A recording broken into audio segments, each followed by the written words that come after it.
Overkill. What is up, everybody? I'm here bringing you another Elder Scrolls Online video.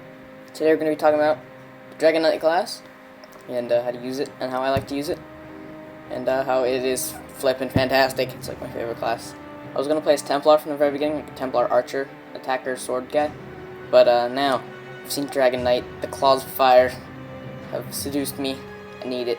I need this class. It's so much fun. I really like it.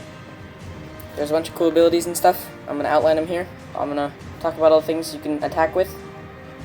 Here's some clips of the sword and shield and stuff. I'm kind of low level here, but I did get the mega, or whatever it's called, the ultra ability. I don't know, that's really cool, the dragon wings. And there's a bunch of other ones, like molten armor and stuff like that, that are pretty good. Once I send you over to the analysis, I can talk about those. So here we have a big axe, and it works pretty similarly. If you just attack just as much, but I guess there's less blocking. It's just all out attack at this point. But I don't know. I generally stay away from big axes and stuff like that because I like to use the abilities and use those instead. Also, if you're wondering why I'm turning into stone when I use the ability, it's a morph. That's one of the abilities. Like you get a boost to armor when you use the stone giant.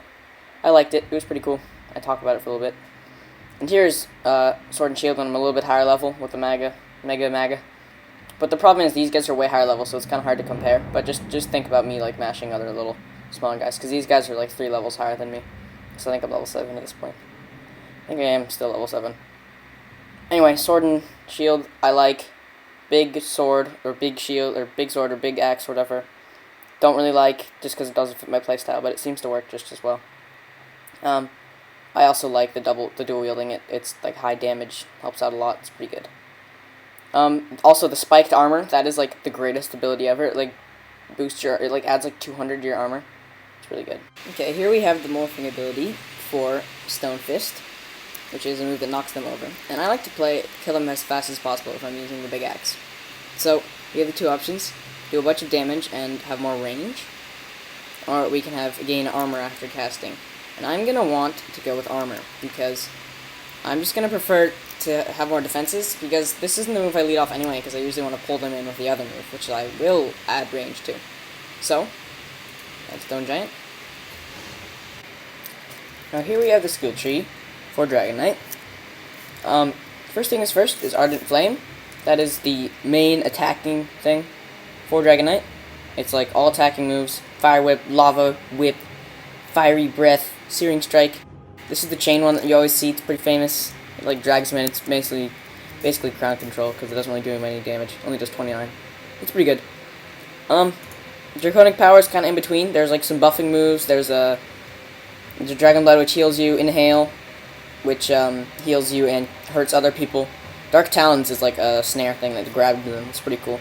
Earth and Heart is like straight up buffing, and then one move that attacks Stone Giant. I really like this one too. It knocks him over. Molten Weapons is a buff. Obsidian Shield is a buff. Petrify, stuns, Ash Cloud, yeah, okay. Magma Armor is super good. It makes it so you can only take 3% damage. My ultimate right now is Dragon Leap. We can show it off in a little bit. But basically, the way I'm going to play it, you can choose between, I guess 3 types of weapons. Dual Wield, Sword and Shield, or Big Sword. I'm going to go between Dual Wield and Sword and Shield. If I'm tanking, maybe Sword and Shield. Dual Wield, I'll probably just go straight up damage and go like all Ardent Flame and Draconic Power. Alright, now that I've told you about the whole skill tree and all that, I can tell you all the fun stuff about this class.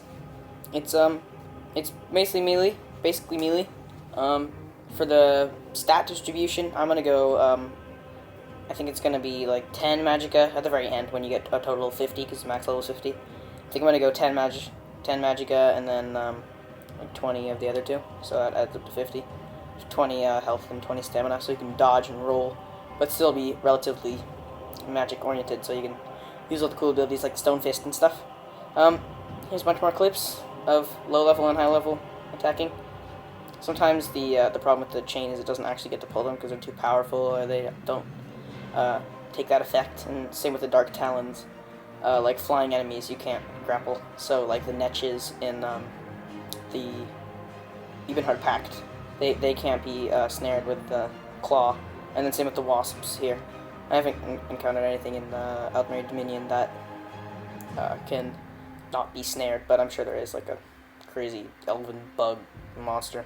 Who knows? Basically, here's some more clips. I might let them run on out here, and you guys can see, figure out what you like. Once again, I prefer the sword and shield and the double sword, but if you like to be big sword, this is the class for you. Same with Templar. Big sword is the one for you. Templar and DragonKnight. Hopefully you can watch my 2 DragonKnight and my Templar videos, and see which one you guys prefer. Hopefully these will help, and I'll see you next time.